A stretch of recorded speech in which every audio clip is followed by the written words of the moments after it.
Sekarang kita harus bicara dari dua kitab suci ini. Kenapa dikatakan dia kitab suci? Coba Bapak Ibu saya tanya. Ada buku? Coba ada buku? Coba buku. Ya, itu aja, taruh, minjam dulu. Ya. Bapak Ibu saya tanya. Ini kata lainnya apa? Kitab suci. Oke.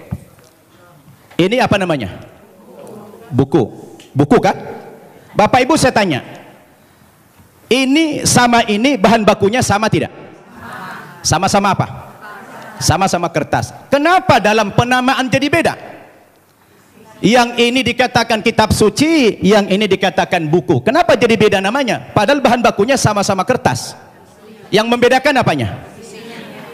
Ternyata yang membedakan kontennya, isinya. Dia dikatakan kitab suci karena memuat firman-firman Tuhan Zat yang Maha Suci. Kenapa dikatakan ini buku? Karena dia adalah buatan manusia dan manusia tidak ada yang suci. Betul tidak? Sekarang mari kita uji. Kalau kita sepakat apa yang membedakan buku dengan kitab suci adalah terletak pada kontennya. Kalau kitab suci itu adalah memuat firman-firman Tuhan. Ketika kita uji Bapak Ibu, 5 kriteria minimal kalau kita ingin menguji apakah kitab suci itu benar apa tidak. Yang pertama, sebuah kitab suci itu akan dikatakan benar apabila dia murni datang dari Allah, 100% datang dari Allah, dan tidak ada intervensi manusia di dalam kitab suci itu dalam bentuk kontennya setinggi apapun otoritas manusia itu. Betul tidak? Termasuk di dalamnya Nabi. Makanya kalau kita baca Al-Quran, ini 100% firman Tuhan. Tidak ada perkataan Nabi Muhammad di sini. Perkataan Nabi Muhammad dimuat dalam hadis namanya. Tidak ada satu ayat pun di sini sumbangan Nabi Muhammad dalam bentuk isi. Ini adalah wahyu Tuhan 100%. Akan berbeda kalau kita baca ini Alkitab, di sini sudah tercampur, di sini ada perkataan Tuhan, di sini ada perkataan Nabi, di sini ada perkataan Rasul Paulus, di sini ada perkataan murid-muridnya, tercampur. Lalu di mana letak kesuciannya? Yang dikatakan kriteria kitab suci itulah murni datang dari Tuhan. Itu satu. Yang kedua, kriteria kitab suci itu dikatakan benar apa tidak? Apabila kitab suci itu ditulis pada zaman kitab suci itu datang, yang diterima oleh Nabi yang menerima kitab suci tersebut. Saya tanya, Al-Quran kapan ditulis? Ketika Nabi Muhammad masih hidup. Dia suruh sahabat menulis Al-Quran. Karena dia tidak bisa membaca, tidak tahu menulis, dia minta bantuan sahabat. Sahabat menulis. Dan dia hidup sezaman dengan Nabi. Begitu selesai ditulis oleh sahabat, dikonfirmasi tulisan dengan bacaan Nabi. Sama apa tidak? Di cross check. Supaya tidak terjadi manipulasi. Kenapa? Karena kitab suci itu jadi pedoman. Sekarang Alkitab kita tanya, kapan ditulis? Lalu siapa tokoh yang menerima Alkitab? Alkitab ditulis bukan pada zaman Nabi Isa masih hidup. Tapi sudah sekian puluh tahun, bahkan sekian ratus tahun. Yesus sudah tidak ada di dunia ini, baru ada pembukuan Alkitab. Terus bagaimana seorang penulis akan mengkonfirmasi kepada yang menerima wahyu itu? Maka kemungkinan terjadi manipulasi sangat mungkin. Sebab yang namanya wahyu itu haruslah dari Tuhan, tidak boleh dari rekayasa atau karangan manusia. Betul tidak? Dua itu kriteria, dan Alkitab gugur menurut hemat saya di situ. Yang ketiga, kriteria kebenaran sebuah kitab suci itu adalah seorang penulis wahyu secara moral haruslah orang yang jujur, terpercaya, bukan pendusta.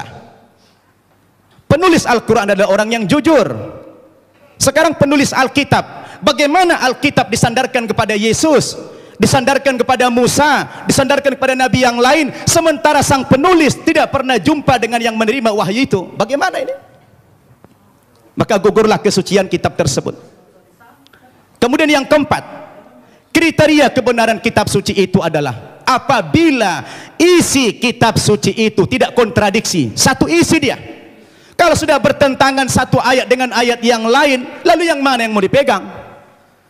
Masa Tuhan menurunkan tuntunan pedoman hidup bagi manusia, tapi manusianya malah bingung. Yang ini mengatakan Yesus Tuhan, yang ini mengatakan Nabi. Loh, yang mana mau diikutin? Ternyata kalau kita baca Alkitab sendiri, tidak pernah kata-kata dari Yesus yang muncul pengakuan bahwa dia adalah Tuhan.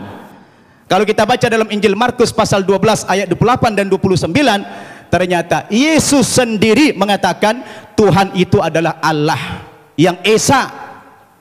Itu ada dalam Alkitab yang sudah dibaca oleh Pak Insan tadi. Lalu siapa yang mengatakan Yesus Tuhan? Itu Paulus ternyata. Yang mengatakan dia Tuhan itu Paulus, bukan Yesus. Semestinya Yesuslah yang lebih berhak mengatakan kalau dia Tuhan. Rupanya kita baca dalam Alkitab, saya tidak tahu Pak Tampu Bolon sudah baca belum itu. Ya, kalau kita baca dalam Alkitab, ternyata yang mengatakan dia Tuhan itu adalah Paulus. Dalilnya di mana? Dalam Kisah Para Rasul pasal 2 ayat 36. Ya, Kisah Para Rasul pasal 2:36. Apa kata Paulus? Jadi seluruh kaum Israel harus tahu dengan pasti bahwa Allah telah membuat Yesus yang kamu salibkan itu menjadi Tuhan dan Kristus. Coba. Ya, siapa yang mengatakan Yesus Tuhan? Paulus. Kemudian dalam kitab Filipi pasal 2 ayat 11. Dan segala lidah mengaku Yesus Kristus adalah Tuhan bagi kemuliaan Allah Bapa. Nah, dia yang mengatakan itu Paulus. Sekarang timbul pertanyaan, Paulus itu siapa? Paulus itu bukan muridnya Yesus, bukan sahabatnya Yesus, bukan pengikut Yesus, tapi Paulus itu adalah musuhnya Yesus. Nah, ini dia. Dan saya baca dalam Alkitab, ternyata aktor pendiri agama Kristen itu memang bukan Yesus. Yesus tidak pernah membawa agama Kristen. Yang mengatakan kata-kata Kristen itu adalah Paulus dalam Kisah Para Rasul pasal 11 ayat 25. Ketika dia mengajar di Antioquia lah pertama kali murid-murid itu dipanggil sebagai Kristen. Kristen artinya pengikut Kristus. Kristus artinya adalah juru selamat atau Al-Masih dalam Islam. Jadi Bapak Ibu yang saya muliakan, ini yang perlu kita jadikan sebagai alat ukur apakah Yesus Tuhan atau tidak. Kalau sudah kembali kepada Alkitab, saya pikir jelas semuanya. Maka kembali kepada kriteria yang tadi. Apa kriteria kebenaran sebuah kitab suci itu? Terakhir,